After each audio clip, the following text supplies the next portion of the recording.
welcome to this episode of Cosmos in Chthonia. And I would like to welcome Fran. And yes, hello, Hi, Fran. Michael. Hi, everybody out there. Welcome. Yes, welcome. Today we're going to zoom out from the solar system, get an expanded view of our solar system in a bigger context, in a wider angle, get galactic. So I'm going to turn this over to you, Fran. Thank you. Thank you, Michael. I hope I will be able to really show that all in a way that it doesn't come over too technical. Yeah, I will do my best. But jokes are allowed. This is a graphic of our solar system. And I think we tend to talk about realms. And so I found those different clouds or rings that we actually have within and outside of the solar system can be looked at such realms as well. So we get this, let's say, these higher octaves, right? Mm-hmm. So the first one from the sun is the one between Mars and Jupiter, where we have the main asteroid belt with Ceres, Pallas, Vesta, Juno. So that's the first ring we have.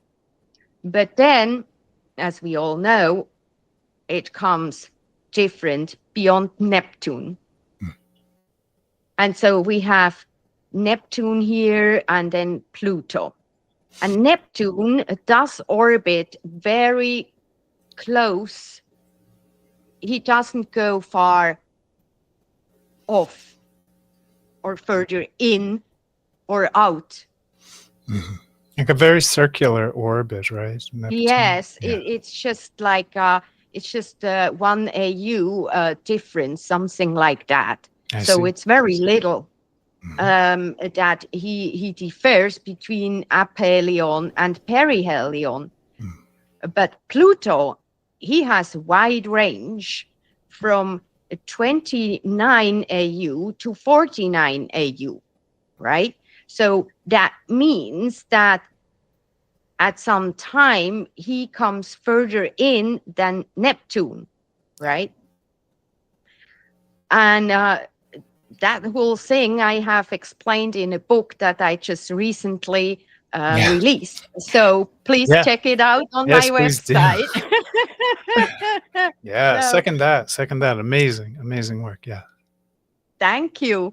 And so we have a similar thing happening again between Aries and Pluto, because Aries actually comes in to 38 AU and then goes out to almost 100. Yeah. And when you look at this number here, she comes in at 38 and Pluto out to 49, right? And then she goes out to 97.5 AU and Setna comes in to 84.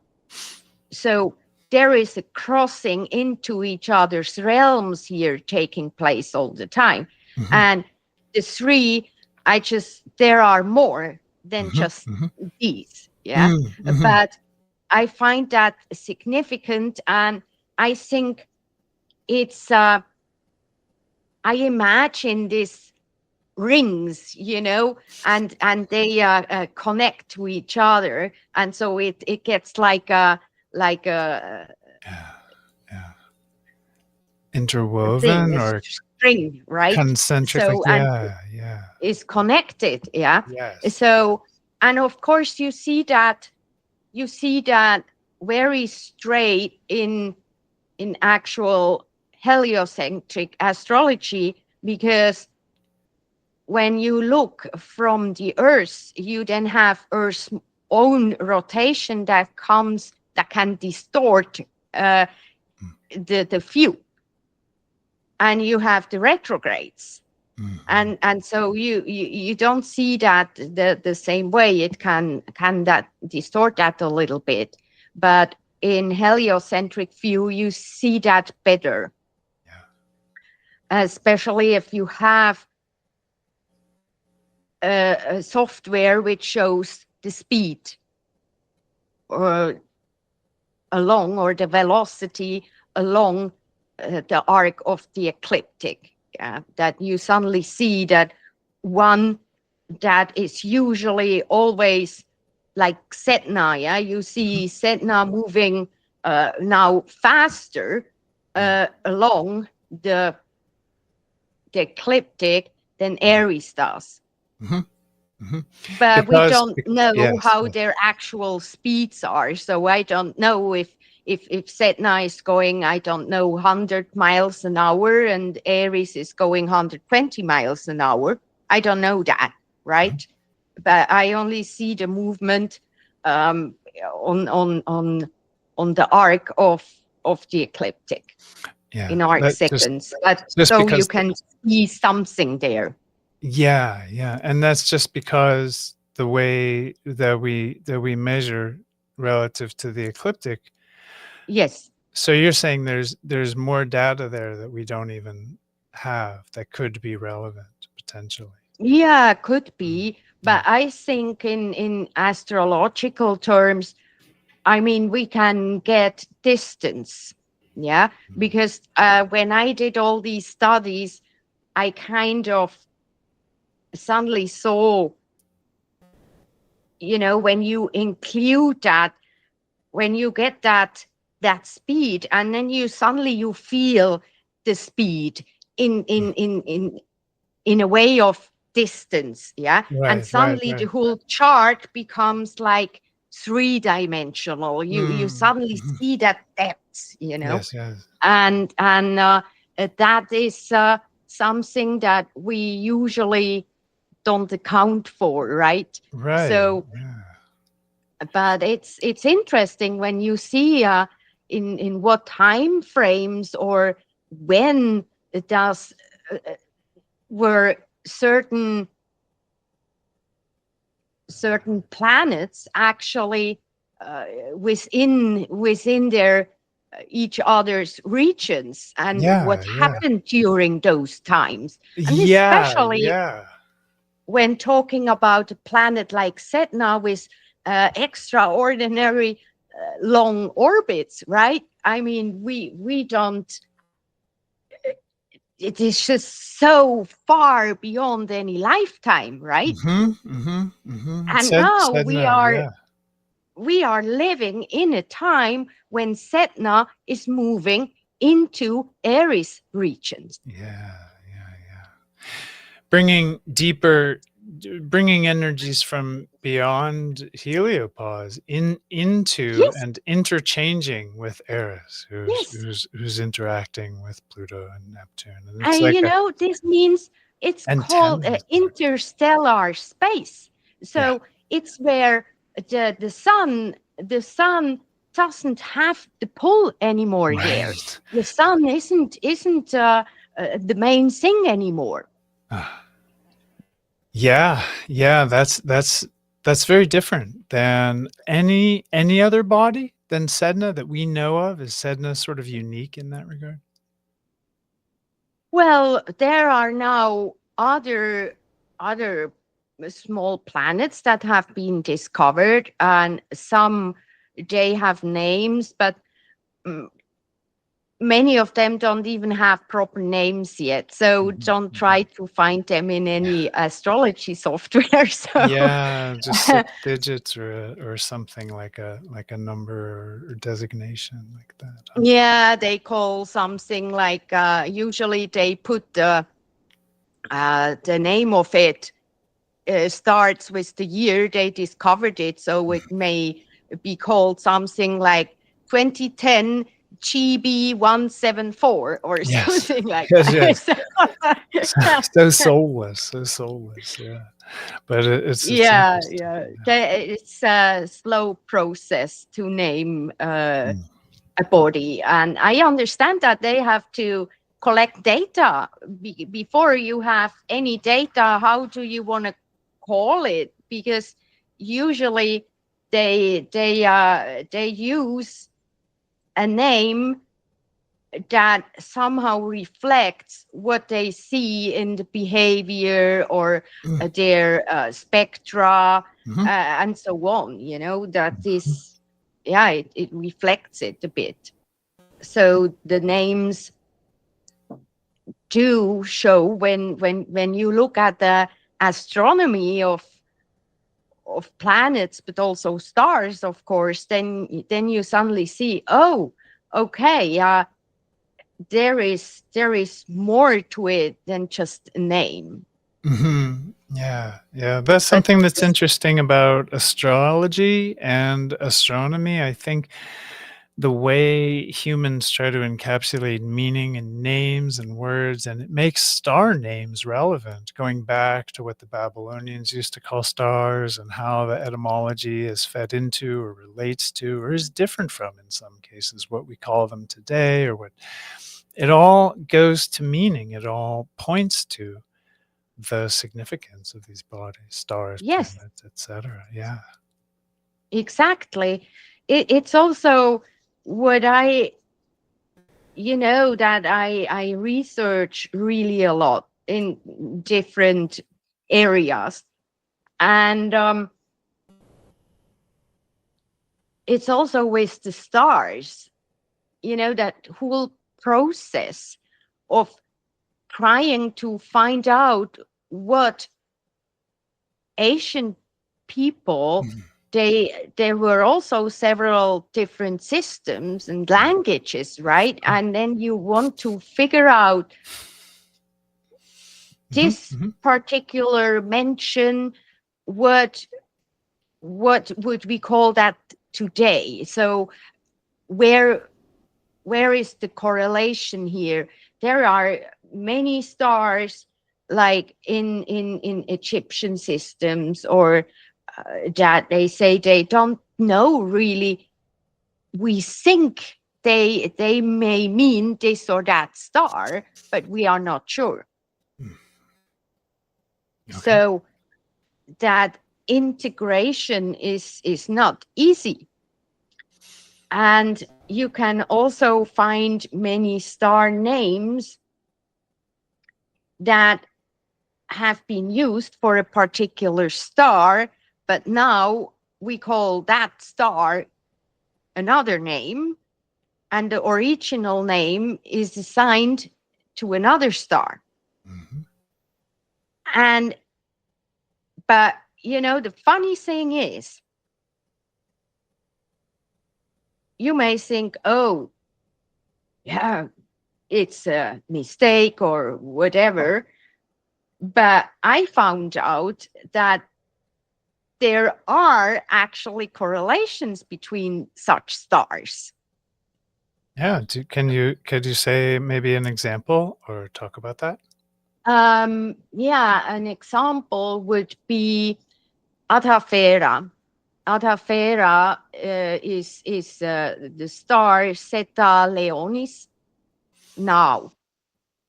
But this star name, it refers to a curl or a tuft of hair or something like that. Yeah, so it's used as to describe the mane of the lion. But originally, that star name was assigned to what we now call Alpha Coma Berenices. Yeah. So diadem. And that star used to be the tuft at the tail. Yeah, this fluffy thing. Yeah, a fluff at the tail of the lion, right? Yes, exactly. Yes. Yeah. But now it's the crown or the hair of Berenices or of the Virgin, right? Right. So it has changed. Yeah. And so how do you describe the significance there? when you mentioned, yeah. Like, how does that meaning, how do we take meaning from that? You have on one place, you have the mane of the lion. Yeah. So it's a symbol. Yeah. It's the Yeah. bigness, the Like, yeah, but you also could say your aura or something like that. Right. Brilliant. Yeah. And the same diadem. Yeah. It's a crown. Yeah. That you put around your head. So this is the correlation I see, and that there is a going together. And also both of these stars, they are stations for planets. And I mean that not just in longitude, I mean it also in latitude from the ecliptic. So they are kind of in really conjoining those stars, and not just one planet, but several planets do that with both of those stars. And so I call them train station stars. So, and this is not a coincidence, in my opinion. Well, but I drifted away a little bit. I did ask some questions that took us on a tangent. Yeah, let's Yeah, stop but doing that. interesting thing, I think, right? Yeah. And always worth it to look at how we take astronomy and make derive meaning, mythological meaning or significance or correlations to astrology. I think that's always worth like just getting your thoughts on, exploring. So yeah, thank you. Thank you. Well, we ended up before here with Sedna in the interstellar space. Then we have an area that is called the Oort cloud, which is something we don't really know yet. What it is, nobody has been there. And as you can see here, that was some time ago the approximate location of Voyager 1. And Voyager 2 a little bit behind. And they have gone out here now, but you know, I think they are now around 120 AU outside, but that they are going to reach 1,000 AU. Well, who knows? It took them this maybe long to we get to will not 100. be alive anymore to hear what they have to say. Yeah, if they're able to transmit at that time. So it took them this long to get to, about 99, because they left Earth, and just roughly, let's just eyeball 100. And you're saying they have to travel 1,000 astronomical units to even enter the Oort cloud and find out what is this space dust or shimmering glitter at the end of the universe, like what, or the solar system. So we don't know what it is. That's interesting. Exactly. But it's fascinating, right? Yes. So, yeah.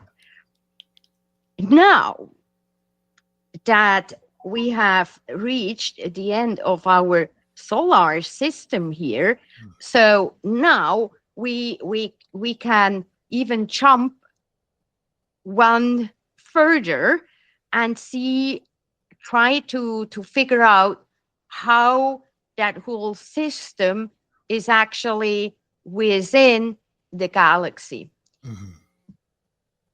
So we have here a diagram about the motion of Earth or the sun, which we follow around the Milky Way. And what is interesting is that suddenly the whole perspective has to shift. Yeah, because when you look here centered, the sun here, that blue thing would be the galactic plane, right? And so the sun is going a bit down and then up, and this is up and down from the disk takes about 60 million years. So yeah, and the whole pass is about 220, 225 million years, whatever, give or take. So that would be the path. And what we know is that the sun is traveling towards the solar apex, which is located near Lyra. So between Hercules and Lyra, but more towards Lyra, and that's north of Sagittarius. North of Sag.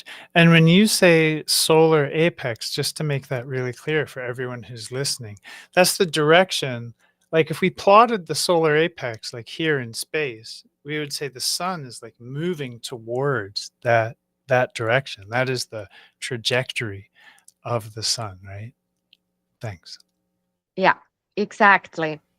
And as we are orbiting the sun, which we can see here with this yellow thing here, that's the ecliptic plane, right?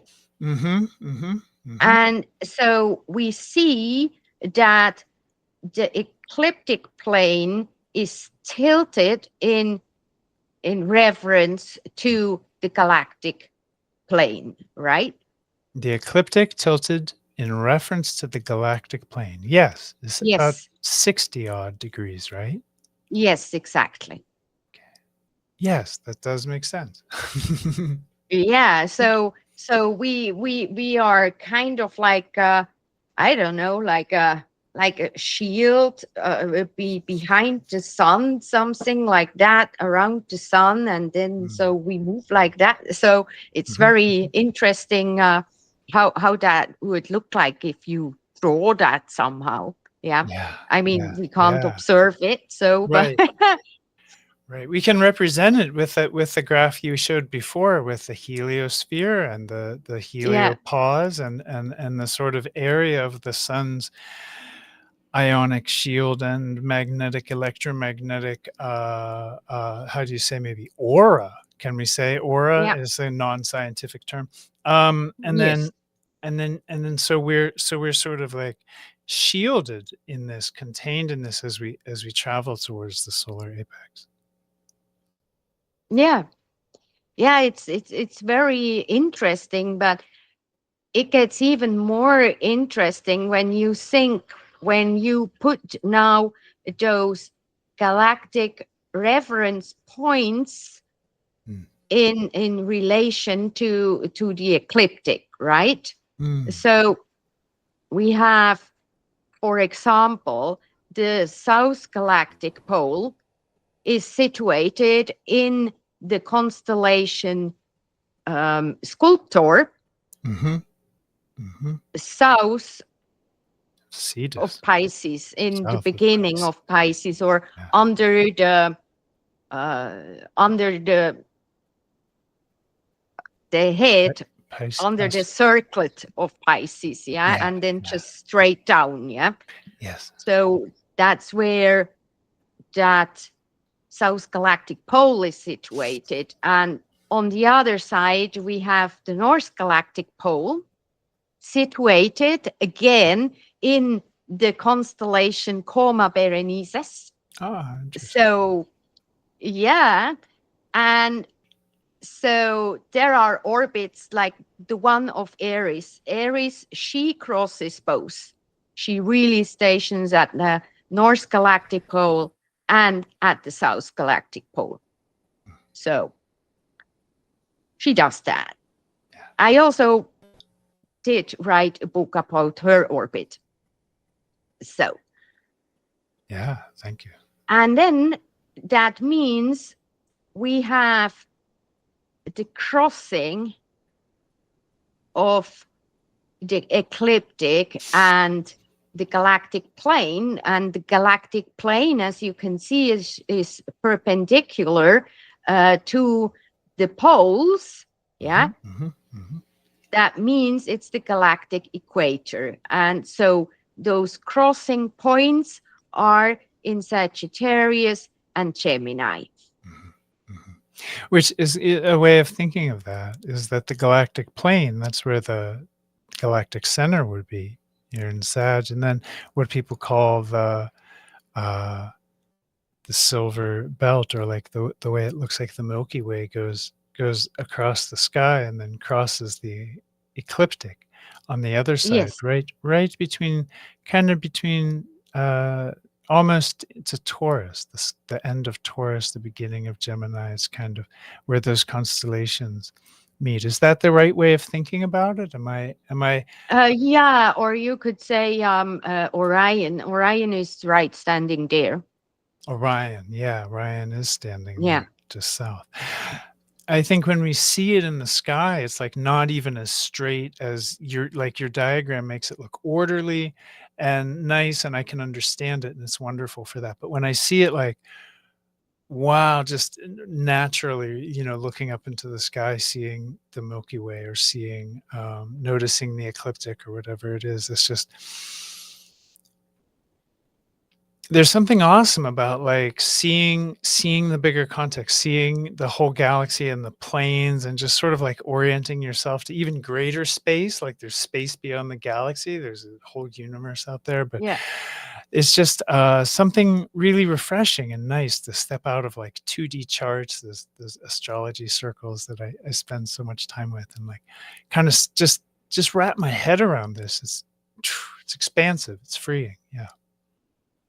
Yeah, and what I also find amazing is that nowadays we have the equinoxes and the solstices aligned with those points, right? Pisces. With this, yes, Yeah, in that's right. Pisces, That's early right. Pisces, early Virgo, early Gemini, Yeah, and that's early the Sag. axis. That's the axis, Yeah. isn't it? Isn't it? So I didn't pick up on it's like these points are now aligned, Yeah. and this can only happen roughly every 6,400 years. Oh, 6,400. Yes. Why? What is that cycle based on? Are you able to? It's part of the precession cycle. Okay. So it's about the quarter. It can only happen when the equinoxes and solstices are in Sag, Gemini, Virgo, and right. Which did I not mention now? Oh, Sag, Gem, Virgo, Pisces. So you're talking Pisces, about yeah. a quarter of the great year. That every quarter of the great year, then we'll have an alignment like this, and it's a rare occasion. Yeah. Yes. So obviously, within a precession year, you only have this particular alignment like this only once. Yeah, when we think back the other to like time it's just turned, right? But these type of quarters you only get every 6,400 years. And when we go back, have an alignment. Yes, thank you. I'm so sorry for my poor timing, but when we go back 6,400 years, we really arrive roughly at the start of the domestication of grain and the settling of modern civilization, and so we have like a really significant shift, which could correlate to astrology. And then now, we're here at a sort of like similar point, a kind of like, shall we call it an inflection point. I just find that fascinating. I just wanted to make a little note, put a pin in that historical pattern. Yeah, so I find it most fascinating when I first was, I was researching all the ages and all these kind of things, right? And then I realized, whoa, this can only happen every 6,400 years. And so, yeah, and just what you said before, Michael, with those, it, it was a huge shift that happened. Huge, It's not huge. just a new age. Oh, It's a no. It's total paradigm, new, new paradigm, new way of total, life.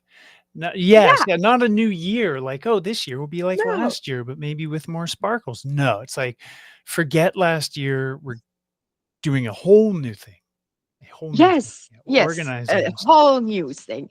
And Mm, so that's why I was like, whoa, when I saw that, I saw, this is just yeah, amazing.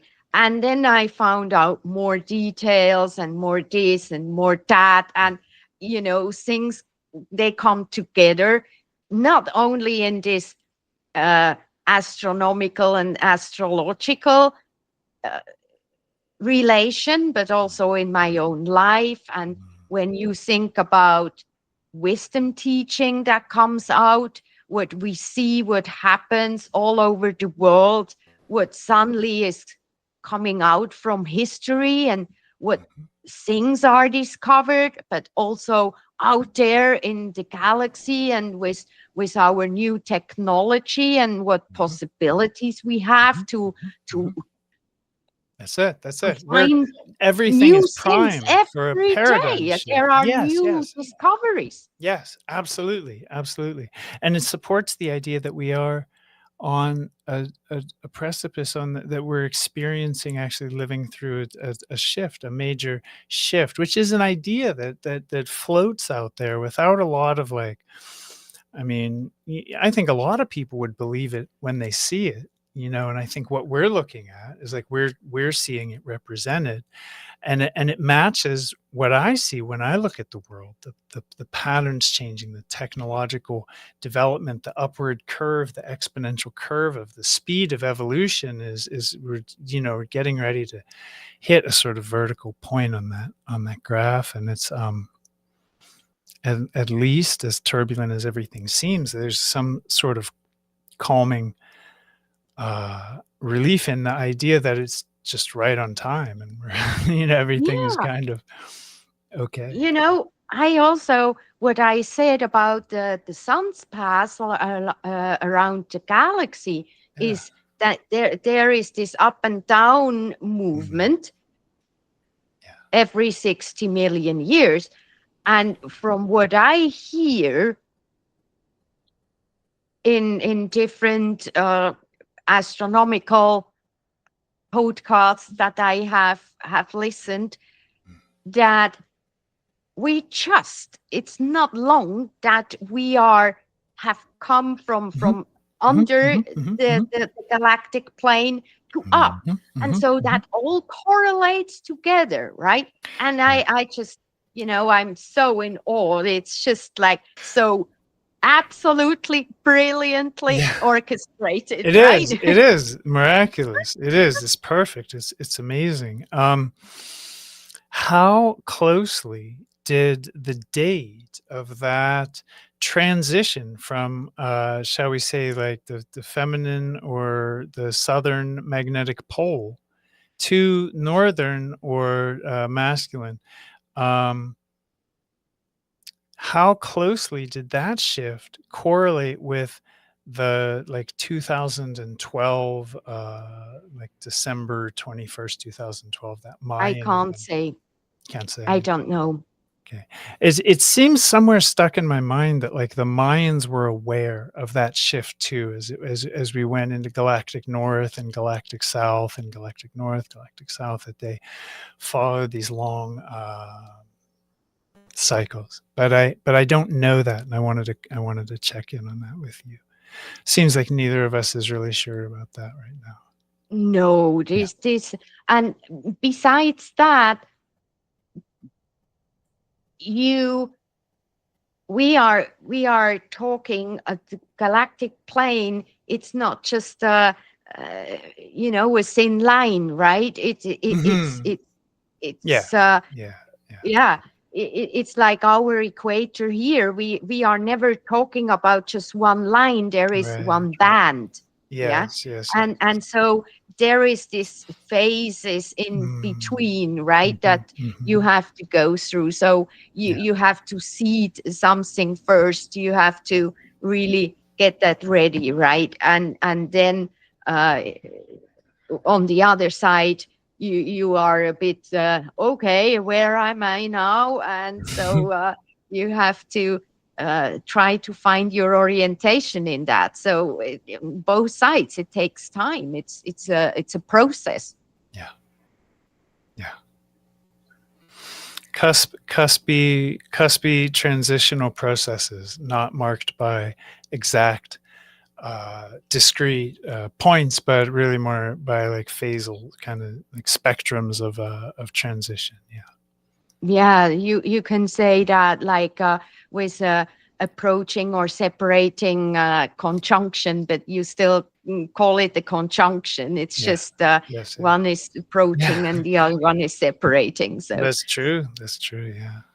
well, I think what I also would like to mention, because sometimes we forget that Yeah. our sun is also a star, right? Oh yeah. And so, as we now know that the sun is moving as well, right? And so all other stars are moving, and some are in this directions and the other two over there or wherever. So they all have their own thing, right? Yes. And Yes. Yes. And some, they all. May I ask a question here? I don't mean to interrupt, but they all orbit the no, galactic center, right? All the stars in the galaxy orbit the galactic center, roughly speaking. Is that correct? yes, Okay. yes, but they don't. It's like in our solar system, yeah, we have very inclined orbits, and so there is Mhm, all mhm, kind of mhm, stuff going on, mhm, right? mhm, And mhm. so that's the same within the galaxy. Right, And right. so we don't know what all these stars encounter, right? There are Right. nebulas, there are streams and clusters and whatever, and Mhm, there mhm. is so much stuff around. Right, So right. we don't know how difficult it is for stars to travel, or To put it are there mildly. things that slow them down or Yes. whatever? We don't Yeah. know, right? Right, So right. um Plasma yeah, currents but and all the rest. what is important is that there are stars, they seem to move in a similar direction, at least. Yeah. So there is this a common motion that they have, and other stars, they just go completely somewhere else. Yep. And so we have stars, they seem to come much closer to us, and others, they just seem to go somewhere totally else. Mhm. And so that also means over time, I mean, that doesn't happen from today to tomorrow, but within a few thousand years, they can be totally different places. Mhm, mhm, And mhm. suddenly, the outlines of our constellations can look very different. Yeah, So, yeah. um, and just like I explained before, when we were talking about Zeta Leonis and Alpha Coma Berenices, Mhm. um, you have there can also be that some stars went supernova, right? So they Mhm. are not even there anymore. Yeah. And so these things are totally shifting and moving. And so what have been perceived in one way at a certain time may be perceived very different in a later time. Yeah. And can't even be recognized anymore as the same. Yeah, in many cases, or in all cases, on a long enough timeline. Just because all of the stars in the galaxy orbit the galactic center and there is a cohesive point of organization doesn't mean that some stars aren't orbiting larger bodies, and they're and then that larger body is orbiting something else on its way around, and the whole thing gets completely chaotic very quickly. It doesn't take a lot of imagination to realize, like, the skies are shifting. They're not fixed. We call them fixed stars, right? We do this every day, fixed stars, and they're not fixed. That's a trick we play on ourselves so that we can, like, sleep at night. Yeah. So, and in addition to that, all the stars are moving. Our star is moving, and as we orbit it, we are moving as well, right? So, what do I know? Let's say 100,000 years ago or so, if you looked up at the sky, it must have looked very different than it does nowadays. So different for several reasons, right? Not only was it 100,000 years ago, presumably the atmosphere would have been much clearer, but and I do say presumably with a tongue deep in my cheek, because we don't know what things were like 100,000 years ago. Not precisely. There's been too many cataclysms and too much destruction of the record, the oral record, the written, the historic. We don't know. We really don't. We think we know, but I don't trust those knowledges. But what we do seem to know, Fran, is that stars are dynamic. We're on a journey, through space. We're travelers, and in a way, and we're here. We've come together to sit in around this fire at this time, but it's all shifting, and it's just I think people have a psychological kind of you could call it a need. It seems like a need, but we have a need to sort of fix things, right? We do it with language. We fix abstractions into concrete, and they're fake. They're placeholders. We do it with everything. As soon as we like something, we try to make it permanent. We try and establish it in our lives. If we like bananas, we quickly develop a plan to get more bananas. We're that kind of monkey. And in the real sort of honest analysis, there's much less fixture and stability. I think there's more fluidity and a little just more of like a gypsy flow that might be more appropriate than trying to establish building on a foundation that is inevitably going to change, right? I personally think because we know that everything material, like bananas especially, they can they will be gone in a certain amount of time. So it's not permanent. So from this viewpoint, I think it's better to anchor oneself in oneself. That's it. That's amazing, Fran. Thank you so much, because I always love to ask when people get like super galactic or like heavy philosophical or like way out there. It's like, well, what do we do? How do we bring this back home? What's the practical ground level, like valuable application of it? And you just gave voice to it very, very beautifully. It's philosophical. It goes to our sovereignty and our wholeness, and our everyone being the center of their own universe in a boundless space with no centers. We're all de facto the center of our own world, and it issues forth in many ways, emanates from us in a lot of ways.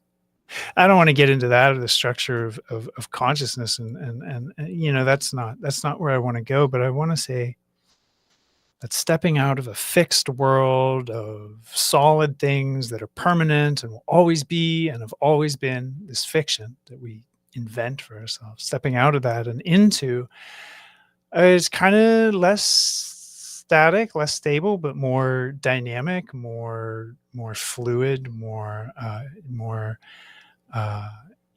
actually evolving, in process. This world, it's adventurous. You can't just sit there and think you know anything. You have to constantly be engaging a world that's always changing. That's the beauty of it. It goes to present mindedness and awareness and attitude towards just life in a very important way. Do you see this? Yeah. It's like I remember, I think one of the first ever astrology lessons I got was, you have everything in your chart, all of it. Despite not having a placement at a certain place or in a certain sign or whatever, you have all of it.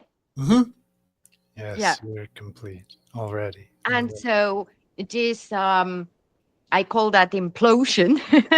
So to implode it into oneself, and like that, becoming everything, that the whole, not only the zodiac band, but everything we have, and very far away, whatever galaxies and from whatever time frames and from wherever, whatever you can think of, we have it all in us, in our minds, in our consciousness, in the fabric of our beings. Everything that's out there is reflected. My meditation teacher used to say, what is here is everywhere, and what isn't here is nowhere. So you don't have to go out and look for truth. It's the fruit in your hand. You just have to be in relationship, in right relationship to it. The world isn't the problem. It's how we're conceptualizing and relating to the world. So having an accurate map, right, that's dynamic, that's fluid, in accord with how life is dynamic and fluid. And we're not trying to fix things in an artificial fiction to give ourselves comfort. This is where real life happens. This is where we can open to insight and vulnerability and the things about astronomy and astrology that kind of touch the heart, that can really crack us open and make us feel like that wow, that big wow. I love it. I truly love it.